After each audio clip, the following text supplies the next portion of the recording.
আসসালামু আলাইকুম এভরিওয়ান। আজকে আমি আমার নিজের লাগানো ড্রাগন গাছ থেকে ফল পারবো। নিজের লাগানো গাছ থেকে ফল পাড়ার আনন্দটাই আলাদা, আর সেই অনুভূতি সত্যি ভাষায় প্রকাশ করা কঠিন। বাজারের ফলের চেয়ে নিজের গাছের যে ফলের স্বাদ ও আনন্দ একেবারেই আলাদা। দেখতেই পাচ্ছেন ফলটা কত সুন্দর আর একদম টাটকা।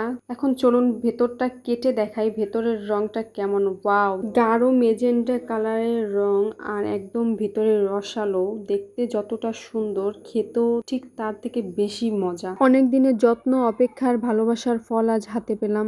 এই একটা ফলের পেছনে আছে অনেক দিনের যত্ন, পানি দেওয়া, অপেক্ষার, ভালোবাসা। নিজের গাছের ফলের স্বাদ শুধু জিভে নয়, মনেও লেগে থাকে। আপনাদের একটা প্রশ্ন কমেন্টে লিখে জানাবেন, আপনারা কি সাদা ড্রাগন নাকি লাল ড্রাগন পছন্দ? আমার তো লালটা পছন্দ। আচ্ছা, আপনারা কি কখনো নিজে ড্রাগন গাছ লাগিয়ে সেই ড্রাগন গাছের ফল খেয়েছেন? যদি খেয়ে থাকেন অবশ্যই আমাকে কমেন্টে জানাবেন। আর ভিডিওটা যদি ভালো লাগে অবশ্যই লাইক, কমেন্ট, শেয়ার করবেন।